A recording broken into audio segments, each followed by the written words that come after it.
Salut tout le monde, très urgent et très incroyable. Depuis le Tchad, la France et l'AES.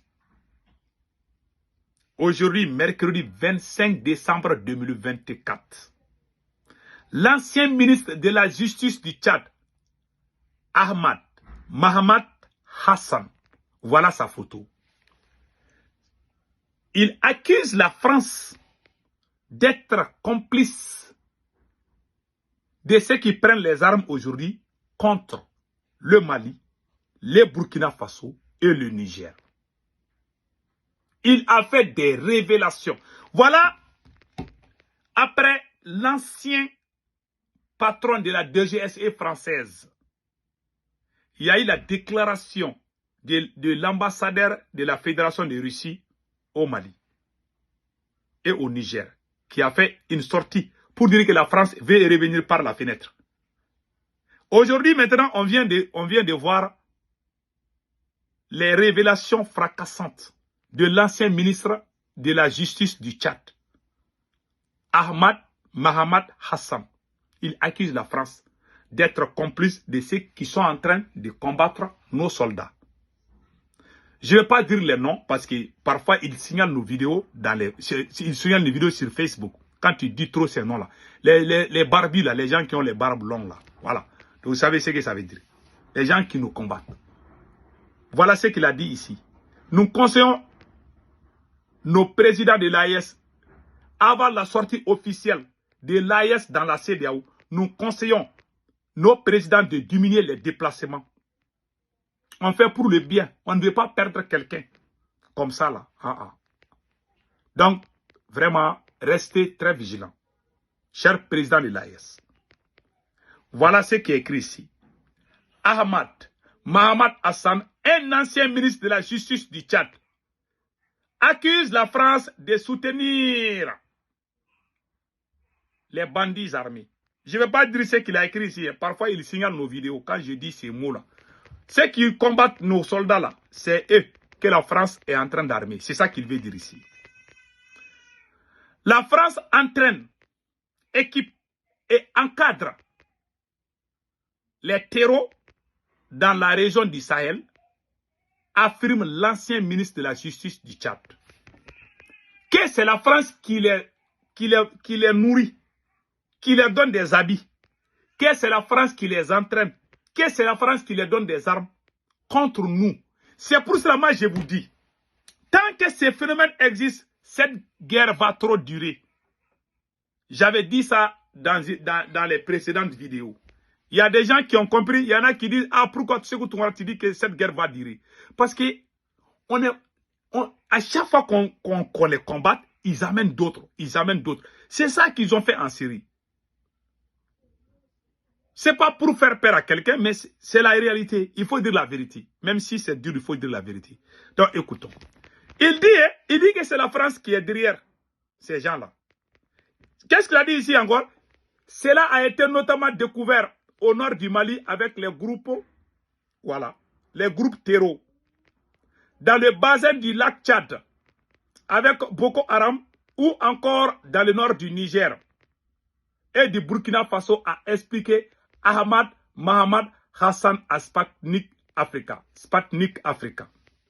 C'est un site russe. Paris utilise ces phénomènes pour déstabiliser les régimes qui échappent à son contrôle, notamment l'Alliance des États du Sahel.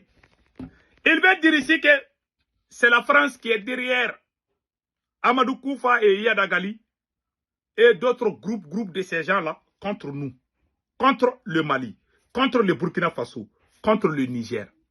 C'est-à-dire, l'ancien ministre de la Justice du Niger veut dire ici que la France utilise Iyad Agali, Amadou Koufa, contre l'AES pour déstabiliser. Voilà. Ces terreaux-là, ces terreaux qui nous combattent, il dit que c'est la France qui est derrière ces terreaux. Voilà. Selon lui, les tentatives de Paris, voilà, je m'excuse, hein. Voilà. Ce phénomène a été utilisé comme un outil de pression et de chantage sécuritaire et politique par la France elle-même, a souligné l'homme politique, commentant l'initiative de N'Djamena d'expulser les contingents français. C'est-à-dire, il veut dire que la France utilise ses bandits armés pour faire du chantage aux Africains, aux dirigeants africains. Il dit qu'il est content du fait que le Tchad a chassé la France. Il est très content de ça. J'arrive. Selon lui, les tentatives de Paris de déstabiliser des pays qui se sont libérés ne fonctionnent pas. Car les gens ont compris, les gens ont pris conscience. Depuis plusieurs décennies, les populations africaines commencent à comprendre que la France et ses bases militaires ne sont pas là pour la sécurité des populations, ni pour le développement, a relevé l'ancien ministre. Il veut dire que les populations africaines commencent à comprendre que les bases militaires françaises installées en Afrique ne sont là ni pour défendre les Africains, ni pour amener le développement dans les pays africains. J'arrive. Il a noté que le retrait des troupes françaises est accueilli avec soulagement. Avec soulagement. Le retrait des troupes françaises au Tchad et dans les pays de l'AES, voilà, est accueilli avec soulagement, affirmant que la France est désormais perçue par les populations africaines comme les véritables causes de leur pauvreté, de leur misère et de leur domination sur elles. Voilà. Tout le monde a compris. Donc, tout le monde a compris que c'est la France qui est derrière. Voilà. Par ailleurs, les Africains sont de plus en plus ouverts à une coopération diversifiée, a poursuivi M. Hassan, soulignant que cette attitude obligera la France à redéfinir ses futures relations de coopération avec l'Afrique. Source Sputnik. Tout le monde a compris maintenant. Dans ces derniers temps, il a tout dit ici, hein, il a tout dit. Tout le monde commence à parler. Tout le monde est en train de dire que la France veut déstabiliser l'AES. Combien de bouches ont dit ça? Plusieurs bouches. Donc, cela veut dire, attachons nos ceintures. Nous sommes dans la zone de turbulence. Ouais, quand vous voyagez dans l'avion, il y a ce qu'on appelle la zone de turbulence. Attention, et faisons beaucoup attention. Nous sommes dans la zone de turbulence. Vous avez entendu ce que l'ambassadeur de la Fédération de Russie au Mali et au Niger a dit hier.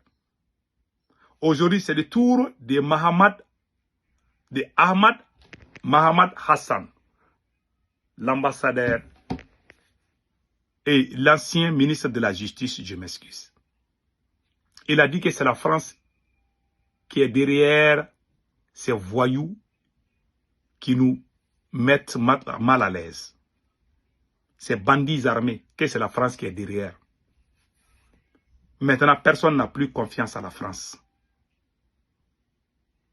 Maintenant, quelle leçon pouvons-nous tirer de cette déclaration? Ce qu'il a dit,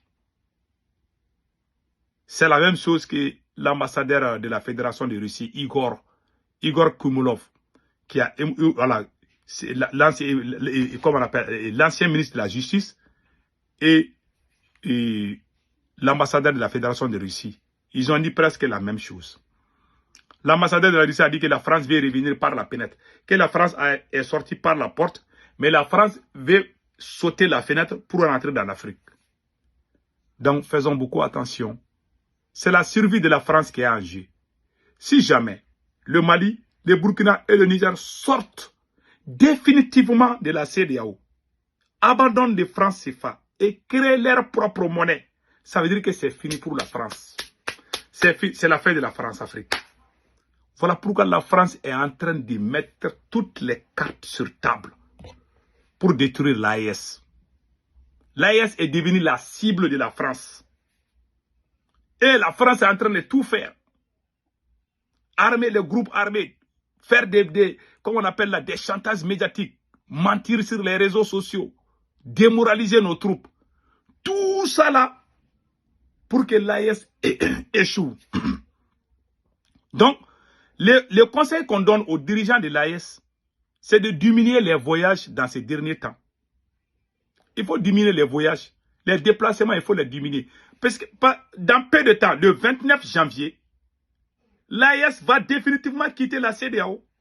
Puisque l'AES a rejeté les 6 mois que la CEDEAO veut ajouter là. L'AES a dit qu'elle ne veut plus les 6 mois. Ça veut dire que nous devons avoir nos passeports de l'AES avant le 29 janvier. Faisons tout pour avoir nos passeports de l'AES. J'en suis sûr et certain que les 3 chefs d'État vont travailler sur ça. C'est notre souhait le plus absolu. Quand on dit que la France est complice, les gens n'ont pas compris. Quand on dit que la France va venir contre nous, la France a des valets locaux qu'elle utilise contre nous-mêmes. Il y a des gens parmi nous-mêmes qui travaillent pour la France, qui veulent que la France revienne à cause de leur intérêt égoïste. On les appelle les valets locaux, d'après le capitaine Ibrahim Traoré. Donc faisons beaucoup attention, restons très vigilants, travaillons ensemble. L'ennemi de la révolution, c'est la confusion. Évitons surtout la confusion, donnons-nous la main et sauvons l'AES. C'est tout ce que moi je peux dire. Donc, c'était ça le message d'aujourd'hui. Et passez excellent week-end. Ciao, ciao.